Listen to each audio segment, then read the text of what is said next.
Hello, Malcolm. I'm very excited to be with you today because we are going to talk about the last show left. We're going to talk about why Marco Rubio is not a viable presidential candidate as a Republican, despite his alleged merit. We're going to talk about why the Democratic Party is floundering. We're going to talk about why TV culture is dying and why really there's only one shared discourse we have left. So I will summarize the point because Simone's going off on tangents here.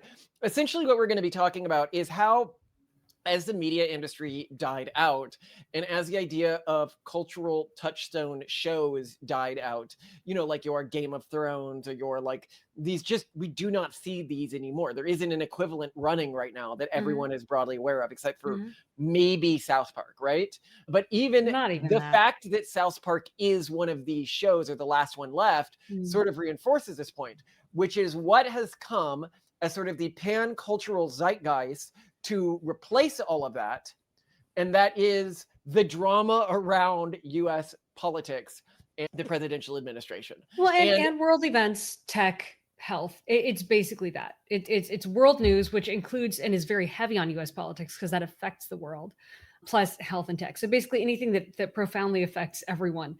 That's all that's left. And South Park is arguably only showing up and making headlines because its episodes are 100% on that. It's on how AI is affecting us. It's on shifts in health like COVID, and it's on US politics and world politics in general. But we've really entered this age of cultural balkanization. There's only a few common topics left like those that we can talk about. And I really want to also dive deeper into just how profound this balkanization is, because I think it's one of those boiling frog metaphor situations where people don't realize just how in a bubble they are already in. Like they assume that most people kind of do the same things that they do and live a life kind of similar to theirs and are more relatable because they don't really leave that bubble. And so the impact there is that they also don't realize that if they want to be broadly relatable, they're going to need to stick to a specific narrative. There are only some themes they can play But with. there's another big factor here, which is worth talking about, is as the last show on Earth, like as the Trump administration became sort of the last show on Earth, we have also seen the global eye in the same way that historically, we're in a lot of places you were on Earth. You would have a show that was popular in America, but it was also popular in all these other countries, and it would be a cross-cultural touch point. You see a lot of people interested in American politics that were not before as sort of a show, right? You basically, you have around, consider our audience, 50% is non-US living. Well, and actually, so there's a great, this was just randomly in one of Asmongold's episode where he talks about why he covers news events, because he's been doing a lot of stuff on what on earth is going on in Russia, what's going on in Spain, what's going on in Indonesia. And he pulled up, I just showed you a clip of this in one of his episodes. He's like, look, here are my stats. More than half of his viewers are from outside the US. And research does highlight that large-scale international engagement with US political content has increased, particularly around the major social media platforms like X and on Instagram and Facebook, because you can't really talk about anything else. There's nothing else that you can get a platform around. What's really interesting about this is sort of our role in this, because one of the things that I always comment on is it is so weird for people who don't know. We're often seen as the leaders of the United States pronatalist movement, and at least the figureheads that the media always talks to. And so, I'm regularly talking with reporters. I'm talking with Politico yesterday, right? And we got Telemundo coming over soon. We got a French station for a 30-minute episode. We got a German team for a 25-minute piece. We've got we've had major pieces in Japan. Well, HBO's here next week for HBO's here next week. Yeah. So we do the rounds in terms of international media. And many people ask, why isn't there a pronatalist movement in one of the countries that needed it more than the United States, right? The United States is arguably one of the most resistant countries to fertility collapse when its wealth is taken into account. And so, why didn't the prenatalist movement start in Japan? Why didn't it start in Korea? Why didn't it start in Italy? Why didn't it start in Germany, right? And why didn't it start in China, right? All the other countries are freaking out about this. Why is grassroots pronatalism a uniquely American thing? Why is it when Germany or Italy, where their fertility numbers are much worse than ours, when they are covering falling fertility rates, they come and talk to me? Why is it Telemundo is talking to us and not a Latin American pronatalist organization. When, you know, Mexico fell below the United States TFR last year, or and you know, now it might be all of Latin America might be collectively below the US's TFR. Well, and we get It'll this with, will in like, 5 years. it's not just in Latin America. There was recently a German journalist who reached out to us and was like, I want to cover demographic collapse in Germany. Can you introduce me to the German pronatalist leaders? We're like, there aren't any that we know of. And then he's like, well, okay, just any pronatalist in Germany. And we're like, well, we know of one, but she's leaving the country and she's an expat anyway. She's not German. And he's like, oh, I'll talk to her. Like, no, there's just, yeah, it's really interesting. No, but the point being is we sort of joined as members of the last show on Earth, right? Mhm. Like we are side characters, we are background characters, but we're there. And We're so playing into the narrative of that large sprawling canon that is forming. yeah, and Absolutely. it's fascinating because it is a complete transition of what it means to be a movie star in this Mhm. generation and what it Mhm. means to be a politician. Well, yeah, and that's the thing, is because this has replaced TV and movies and sports and games as the one thing, the one discourse we can all share. It has also sort of gone the way of professional wrestling, where now these used to be, so like politics, health, and technology. Okay, these used to be very wonky, nerdy topics. You know, newspapers and outlets and commentators and armchair commentators as well who covered them were very nuanced, were very nerdy, were very niche. They did not have a lot of charisma or personality. There wasn't a lot of show to it, right? But now that it is the source of main entertainment and public discourse, you cannot really make it in this space without being an over the top outlandish character. And that's why I mentioned Marco Rubio, and you point to him as an example, is that he's one of those original, like, meritocratic, like, traditional politicians who there's more nuance there. He's trying, like, he's playing the game like politicians used to play the game. But now the game is the way Trump plays the game. It's WWE Trump, not Yeah, no, but political wonk Marco Rubio. I actually argue, and we see this not just on our side, but look at like all of the like tweeting and trolling that they're doing, like Gavin Newsom is trying to do. Watch Yeah. everybody about the American Psycho politician figured out trolling, where we go over what happened there. But I think that you might be sort of picturing it wrong. We've actually had a flip. So if you go back to the old days, let's say like the 1950s, okay? Mhm. Everything was sort of centralized, so everybody tried to be respectable. You know, your politicians tried to be like broadly inoffensive and respectable, Mhm. and your media broadcasters tried to be broadly inoffensive and respectable. And then you move into the era of the 90s and early 2000s, right? This is your, you know, Clinton and Obama, Bush era, right? So in this era, politicians stayed broadly respectable, right? Like they Mhm. boring and not really the main show, right? But the media had transitioned. You look at the shows and the pundits that people were watching most, and especially the younger people, because you know you're going through a transition, and many of them were comedians. Many of them tried to, you know, spice things up. Many of them tried to be sort of like out there, right, and capture public attention. And you saw this with a lot of celebrities, like doing stunts to capture public attention and stuff like that, right? Today, that is flipped again, where the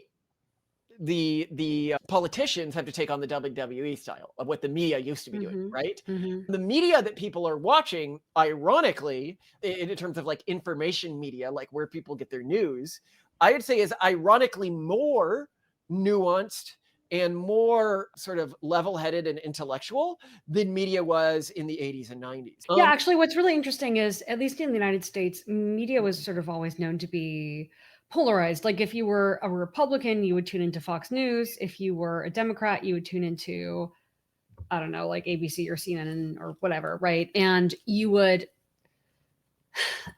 sort of know and play your party. I was just looking at some Pew research on the way that people are consuming news media now, and 37% of people under 35, I think, a smaller proportion but quite big, of the rest of Americans get most of their news from influencers.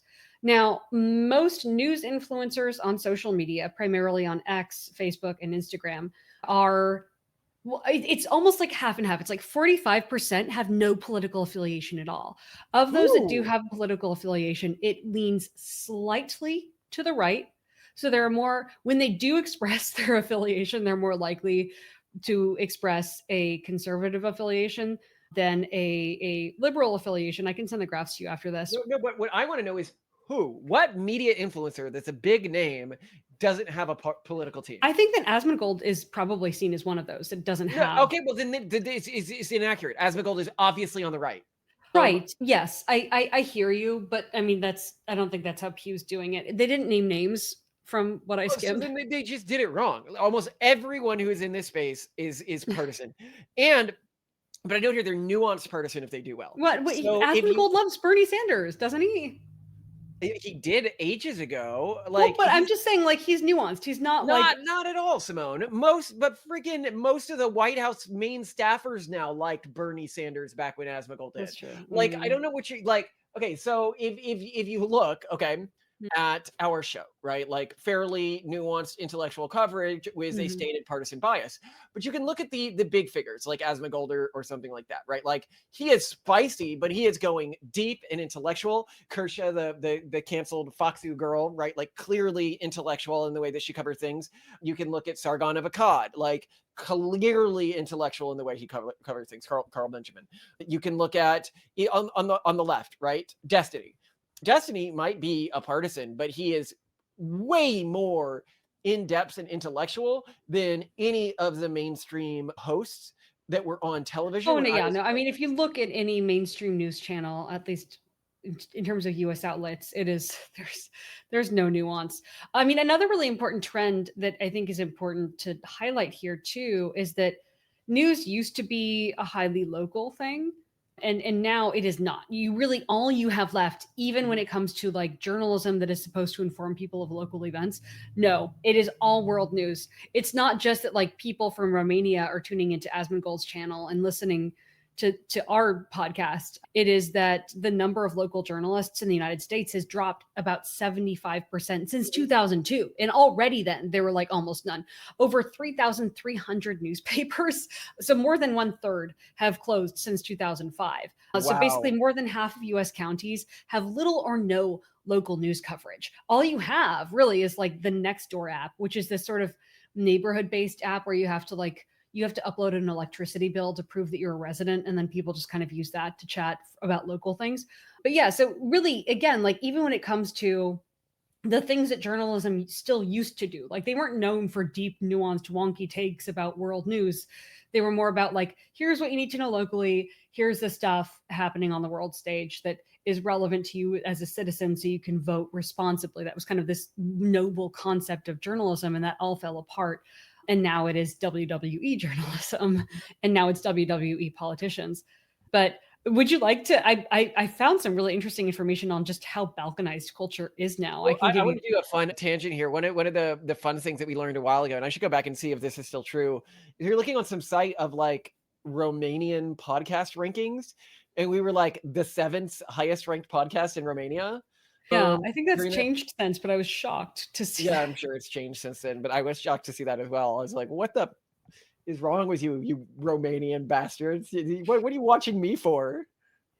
Yeah, but again, there's sort of one, if you want to engage in online discourse in a meaningful way and not just be in your very, very tiny bubble, you need to be talking about these things. And we do touch on the main things, world relevant politics, which often is US politics, tech, and health. Like we talk about all those things a lot. So it makes sense. But to give you a picture of, and I'm going to use America as the primary example here because there's really good data there. It has become so fractured over time. So for an example, we used to, like you said at the very beginning of this, at least a lot of us watch the same TV shows.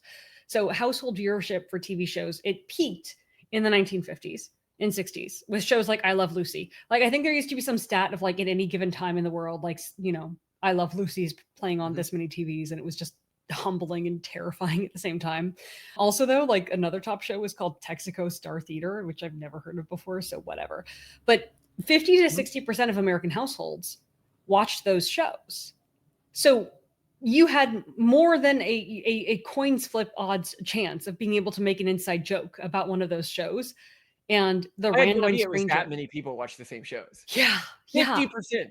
But it's the same as Trump today. If I make a comment about the Trump White House or some Oh, recent scandal, 100%. everyone's gonna know. Over 50% of Mhm, people will know. mhm. Way more than like when I was growing up. There was like I didn't know anything except for like, about the Clintons, except for like the scandal, right? Like I didn't know that much about the Bushes. I didn't know except for like word flubbing and stuff like this. You're getting Yeah. constant daily, like this is what's happening at the White House right now with the Yeah, Trump even if administration. you don't wanna know, you know, and that's the crazy thing. Yeah, People but take pride in not knowing because they see it as like such a difficult thing to somehow not know what's going on at the White House. it's true.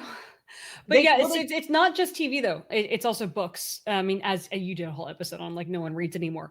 But in the early 1980s, blockbuster bestsellers like The Bonfire of the Vanities and The Da Vinci Code, they could reach up to 10% or more of US adults, which is pretty impressive given that US adults don't have to read and it's not like that common of a pastime, I guess. So Mhm. 10% is pretty impressive. Now, today's bestsellers, even the most popular fiction, reach just 1 to 2% of Americans.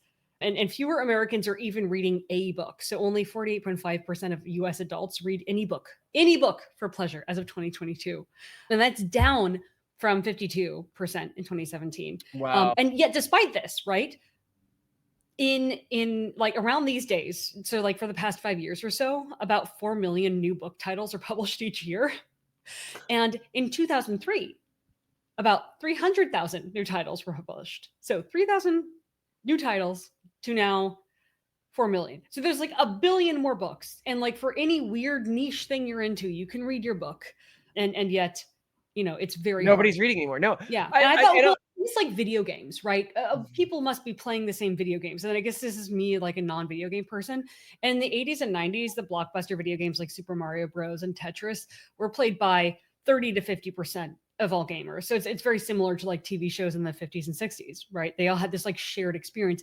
And you even see this like chiptune music was inspired by it. We all bond over it as like millennials, like all these references, like flight, like we know what that means as millennials at least, right? I think even a lot of like younger people know what that means. But today, even the mega bestsellers like Minecraft, with which our son is obsessed, Yeah. or Grand Theft Auto, have only reached about 5 to 10% of all gamers over their lifespans. Wow. So at any given moment, the current bestseller only engages 1 to 2% of active gamers, not even like including nobodies like me who have never played a game in their life aside from Roller Coaster Tycoon and like Riven, right? So that's wild. And so I was like, okay, well then maybe it's sports. People still watch sports, but no, actually, so average regular season NFL viewership is down from its peaks in the 80s and 2000s. NBA finals in 2005 averaged only 10.2 million viewers. That's down 46% from the 2005 peak. So that is just like people aren't watching the same sports anymore. What's actually happening though is while major sports in the USA like the NFL, NBA, MLB, they're shrinking, global sports like women's leagues, international sports, international soccer are seeing growth. So people are just going into their little niches. And then I think like anecdotally, maybe people can't relate to this as much because they're probably only going to parties with people who are like super within their bubbles and niches. But Yeah. you and I, when we host parties, we're bringing together politicians and journalists and business leaders and investors and influencers and writers and authors. And I think like 20% of the conversations are like either pretending that we understand a reference someone is making or asking them to explain a reference that Yes. it's so frustrating. It's just like, oh, well, like so and so said, or this thing, and like, oh, you If know you make this. We're like, Trump or Elon reference, everybody knows. If you make yes. a reference about the weird pronatalists, most people know. Hmm. Like, which is weird, right? Like, Yeah, it's insane. It's insane. And I still can't get over but like, I want to focus on say what you're going to say, and then I'll get to. well, I mean, so that like even in 1964, 36.3% of Americans watched the TV show Bonanza. And then in the 90s, when you and I were kids, at least 20% of Americans watched Seinfeld. I didn't. But now, do you even know what 2024's top American TV show was? Good Games. No. No, it was a show called Tracker. 17.4% of American households watched it. What? Yeah, it was like, wait, What's it about? it's about a professional reward seeker who finds missing persons for prize money, all while struggling with complex issues from his fractured family and past traumas. Never heard of it. I've never freaking heard of that. But I want to point out here, if you're listening to this and you're like, oh, it can't really be that bad that nobody has cultural touchstones anymore outside of what's in the public media narrative. If you, like us, hadn't even heard of the top show right now, you're sort of proving that to yourself. But I think, another element of this that I think is under-discussed, which I'd love to hear your thoughts on, is we're seeing much more of a mixing of social classes and cultural groups. So like when you were growing up, and we even, like, your mom harangued us about this before she passed, about like how we had to raise our kids. She was like, you have to go to tennis and you have to go to sailing because you need to have this like shared lingo with your social class so that you can fit in. And now there's just so much more mixing. Like immigration since 1965 and changes in laws and social attitudes have meant that like social classes and ethnic groups and cultures are now way more mixed. So like nearly 39% of Americans married since 2010 are in religiously mixed marriage. So that's double the 19% rate before 1960. Yeah. And in 1980, for example, about 86% of undergraduates were white. So like going to university kind of was like a rich white person thing where you would all get your like cohesive culture together. But that figure dropped to 40% with non-white students making up from 80%. Yeah. So like 86% in 1980. And then in 1960, nearly 90% of American workers were white. And then by 2019, the share of non-white Latino or both workers doubled to about 40%. So like just there used to be like a lot of just cultural isolation and like shared understanding of things. And now we're mixed. And so that's one thing. And then of course we've also like church attendance is down, right? I mean, it's dropped from about 50% in the 40s to 60s in the USA to 30% today. Well, you can't reference. I remember growing up, my parents, I was raised in a secular family, but I was told I needed to memorize the Bible because it was a shared cultural touch point that other educated people would reference. When also play tennis and go sailing. And what were the other things you were supposed to do? Tennis, sailing. You think golf? No, they said golf is only trashy or autistic kids learn golf. They were like only like really nerdy, messed up kids learn golf, even rich kids. They're like, because it's not a kid's thing. They're like, you learn that when you're an adult. Don't do that. That's true. Okay, yeah, learn it when you're old. Yeah. No, but it's true though. Like all the kids I know who play golf as like young people are like real squares. Like in a way that see our pod person episode in that sort of a way. But gosh, I actually just thinking about me being like a sailing and tennis kid, varsity tennis, by the way. And yeah, you were actually good at it. I just learned that last week. That blew my mind. You were like, wait, you were good at it. I didn't like it, but I was good at it. I love in the Discord, somebody was saying at one point that Malcolm has this identity crisis where he keeps trying to pretend to be other things like Americana or redneck or something like that, when in actuality he's just like the most English nobility, like Edwardian Victorian period person they've ever seen in terms of values. And I can sort of see it, like that I'm intellectually that English anthropologists, Victorian, like whatever you call it, like genteel scientists trying desperately to fit in with the natives and pretend that he is something other than what he is. But anyway, the point being is, I agree with you. I think we are seeing a degradation of classes with sort of new network classes emerging. Well, class separation, I don't think it's necessarily a bad thing either. I mean, like social media has leveled the playing field to a great extent. And but I disagree with part of your thesis here, okay? Oh, yeah. I think what we're seeing is a new sort of class system emerge that's much more of a network state. Techno-feudalism. No, 100%. Yeah, techno-feudalism. Like if you look at our class, our community is the rationalist / effective altruist community. Even if we're in the right-wing faction of it, like we would have many of the same cultural touchstones as anyone else in that community. They're watching. So we can make those. Yeah, we can talk about Rocco's basilisk. We can talk about all these things. That we know Rocco, by the way, the guy who created it. We could have him on the show sometime, I guess. He's some really fun because he's come up with so many things aside from the basilisk. Yeah. Like, well, his talk on Hereticon was about building communities in like icebergs or something, right? That was really He thought you interesting. could build cities, floating cities out of icebergs would be cheaper than making it on a ship. Yeah, you like, even make the iceberg. Like you didn't even have to. Yeah, it was super cool.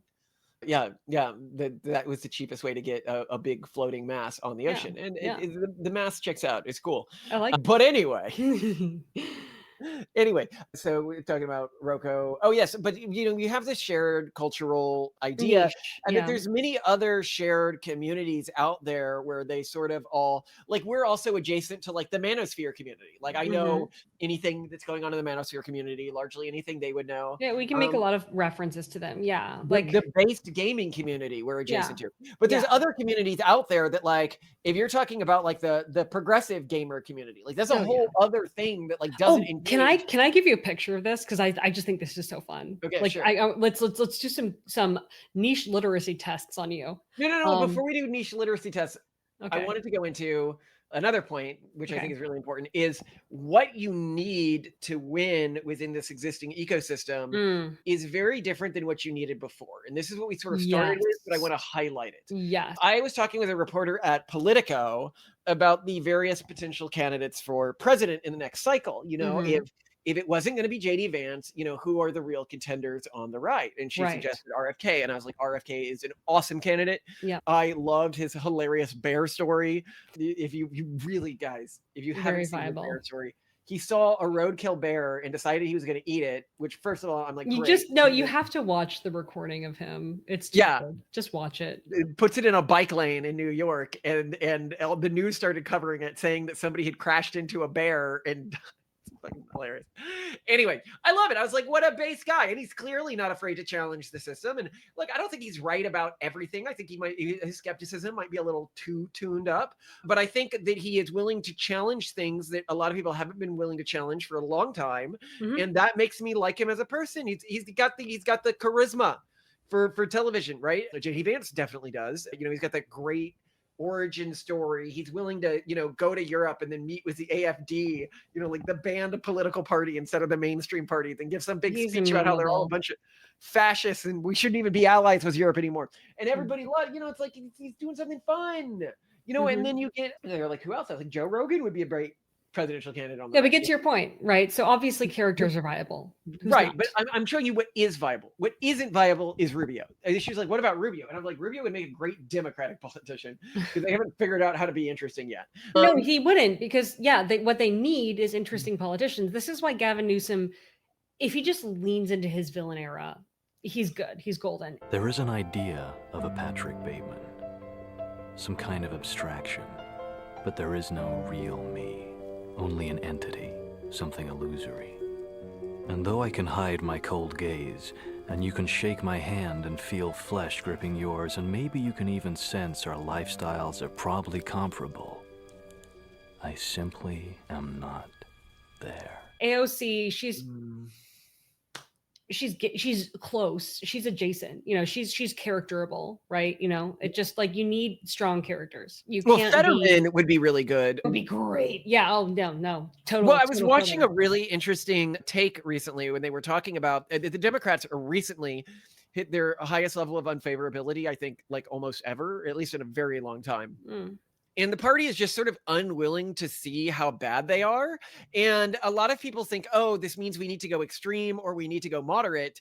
And what the guy was pointing out is actually their unfavorability numbers now are about what the Republicans were when Trump came into power in the first place.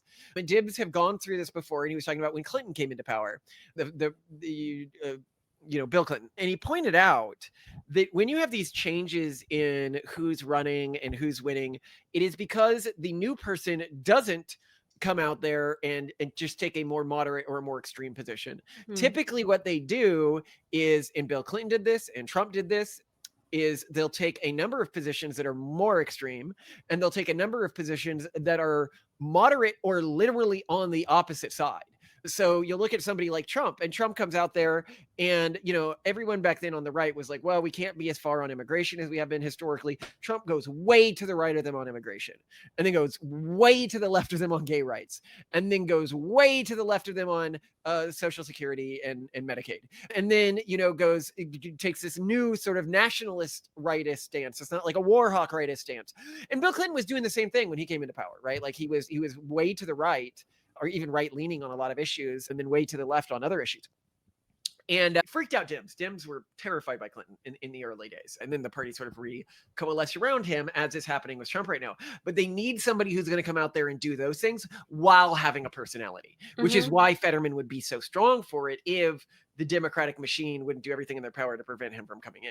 But okay, you can run your so I really, just so for like literacy, because I think people, again, don't realize how in a bubble they are. Like, people get the impression on X that like everyone is talking about the stuff we're talking about on X, yet only 1 in 5 Americans approximately are active on the platform. And then depending on your algorithm, you're in some little bubble there anyway. And like elsewhere on social media, there are people who think that like people such as Becca Bloom are household names. Do you know who Becca Bloom is? Never heard of Becca Bloom. Of course you don't.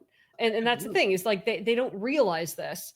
And also beyond that, as of 2025, so as of this year, 73% of Americans don't use social media at all. So they're just all about their local communities or their family.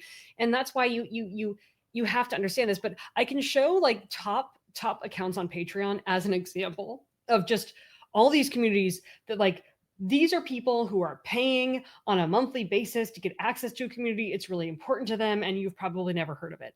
Like random things you don't expect to find on Patreon that are really doing well. Software and software mods, horse training, van life inspiration, and also sailing inspiration for whatever reason. Like of the top 50 Patreon creators, there's number 2, Peter Boys, who... Tell me if this you understand what this is saying. Okay, this is what his about says. I tried to bring a lifelike look to Assetto Corsa AC. Ilja Jusperov brought us many tools to mod AC. With his custom shaders patch, CSP, many features are added to AC. One of CSP's modules, called Weather FX, made new graphics possible. With Sol, I created a highly customized weather system for Assetto Corsa, the next step of my weather and graphics system called Pure. It addresses many problems of Sol and brings new solutions. So what do you think that is? It's either weather for video game mods. Is that what it is? Is it weather for video game mods? So Assetto Corsa is a highly acclaimed racing simulation video game. I thought it was some kind of like weather prediction system. I was like, oh, yeah, I thought weather prediction at first, but then you asked me, so I was like, okay, it's got to be something else. It's got to be. Yes. Do you want to guess how much he makes per month on Patreon? $5,000. He makes $55,000 a month, Malcolm. That's the second highest earner on Patreon. Is Yep, that's right. That's right. Yep. So just $55,000 a month. I know. Dang. Well, the Trianon podcast, which is at number 8, makes $174,000 a month because I don't know, they charge more. There are several D&D creators, so D&D is alive and well. Yeah. There's 38 is Turbo Driver, which just creates mods for The Sims 4 and has nearly 18,000 paid subscribers. There's number 41, Fornax, who creates Pixel Drain, which is some kind of file sharing software, and he makes $58,960 a month.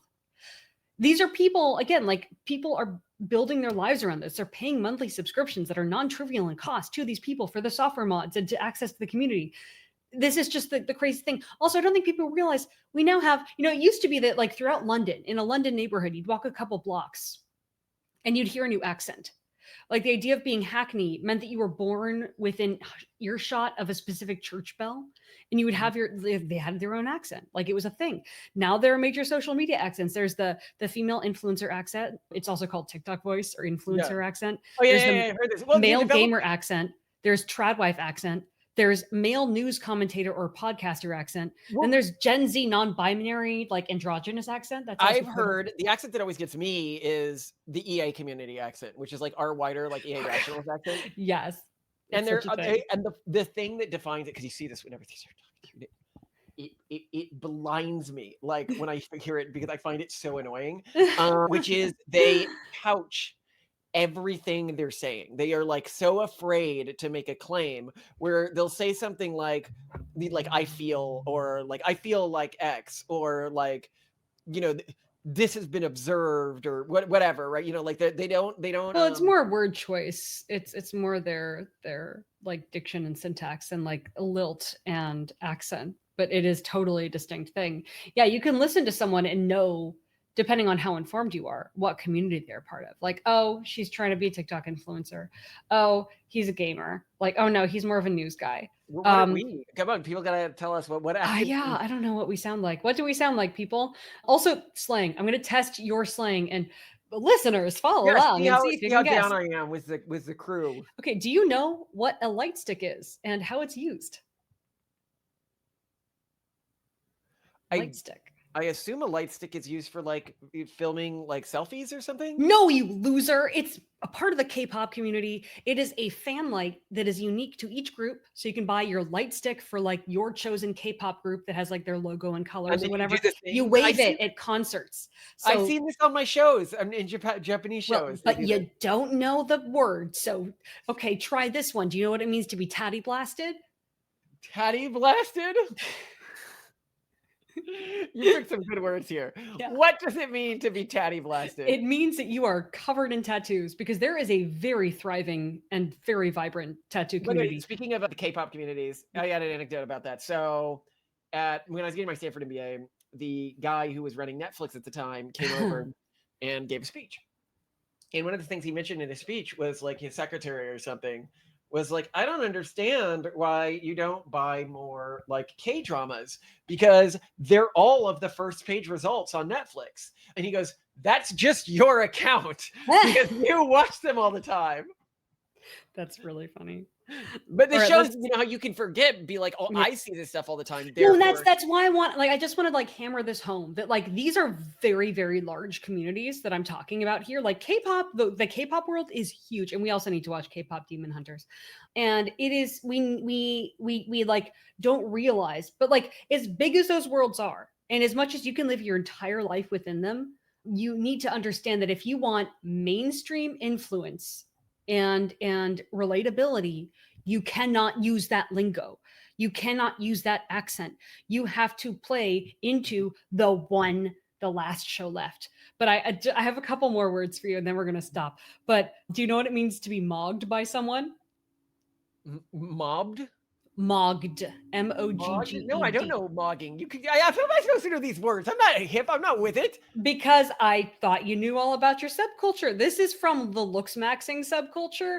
To be mogged is to be outclassed in looks. So if someone is much better looking, they mog others. Like you might be height mogged, or you might face mog someone. So that is a thing. Do you know what an HFHOA is? An HFHOA? Uh-huh. No, I'm looking up pictures of people who mogged people. And they look ridiculous. Well, yeah, the looks maxing look is a very specific aesthetic that isn't necessarily like everyone's universal standard of beauty. But like, anyway, an HFHOA is a homeowners association that is homestead friendly. Because there's a big homesteading community. You know, they're all about their gardening and their chickens and their farm animals, and not all homeowners associations are super Oh my God, cool do you remember? I thought that was so funny. The HBO like documentarian who was afraid of us having guns in our house. Oh yeah. Who just asked like genuinely scared. Are they loaded? Yeah, no, she was genuinely like, she thought she was going to come here and die. Who knows? She might still. We make no promises. You're going to give one of the kids a gun? Yeah. Anyway, do you know what pan porn is, or what it means to destash? No, I don't know either of these. What To destash is to declutter or get rid of the makeup you don't use. And pan porn is when you hit the pan, like you've used all of the eyeshadow or like blush or foundation, powder foundation. Okay. And what about slack packing? Why would I know those? When would that ever happen to me? Okay, you wouldn't know that. But what about slack packing, or do you know what a Nero is? Slap packing? Slack packing. No idea. It's part of the backpacking community, also huge and thriving. Hiking a trail section without carrying a full backpack, or because someone else like shuttles your gear, like you have someone deliver it to the camp ahead of. And a Nero is a nearly 0 mile day. So you're just going a few miles before you stop. Okay, finally though, maybe you'll get this one. I think maybe you'll get this one. What community has murder hobos? Murder hobos? Murder hobos. I don't know, hobo communities? No, Dungeons and Dragons. Oh, yes, I do know that term. You Murder do know hobos. that. You do know Okay, I can tell you what this one means because I do know the Dungeons and Dragons community enough. It is when a group of players acts like murder hobos. They just, now that they can do whatever they want, they just go out and murder everyone they see. And they be called murder hobos for doing that. God bless. All right, well, I got to go get the kids for ABA therapy for Torsten as we attempt to get him to eat food, which he refuses to do. But yeah, the takeaway, there is one show left. And if you don't opt into it, you will not have widespread influence. You need to understand that you live in a bubble more so than ever before, that we do not have a shared community or discourse because everything's mixed together, which ironically means everything's balkanized and not unified anymore. And I think that's really interesting. I love you. I love you so much. Bye, Malcolm. Have a great day. Murder hobo. You're a murder hobo. I murder hobo every AI simulation I play. I love murder hoboing. Everyone's like, oh, I find I get too attached to my AI friends. And I'm like, but I murder all my AI friends. That's and the point. Like, why do you do that? And it's like, well, I can't murder my real friends, right? So no, too messy. Although someone pointed out in the comments the other day that like there are these swamps in Florida that you just like, I guess like you throw bodies into them and like no one finds them. Oh yeah. There's some great places in Florida for doing that. But we're not in Florida, so people give us we're in Pennsylvania. All right, relevant advice. Where do we throw the bodies? No, just tragic boating accident. Always tragic boating accident. Come on, guys. Say it with me. Tragic boating accident. Got drunk. Ooh, we were all having too much fun. Fell overboard. Tragic boating accident. All right. I love you. Love you Malcolm. Bye.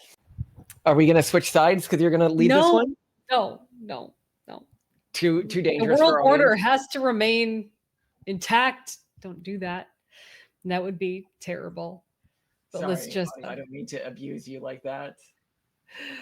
Let's just get into it. You ready? Yeah, I'm ready to go. All right. Okay, Torsten, do you understand why we're not going to a toy store, right? Why? Well, because you haven't been a very good boy. You hid your pears. Titan, I'm thinking we're gonna have to throw Torsten into the lava. Should we do that? No. You don't want to throw him into the lava. No. Why? Torsten has to stay with me.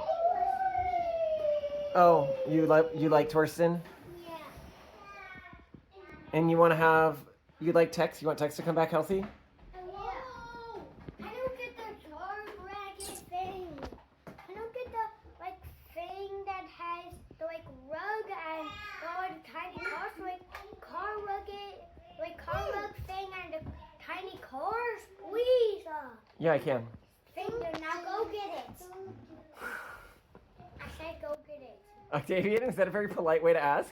Can you please get it?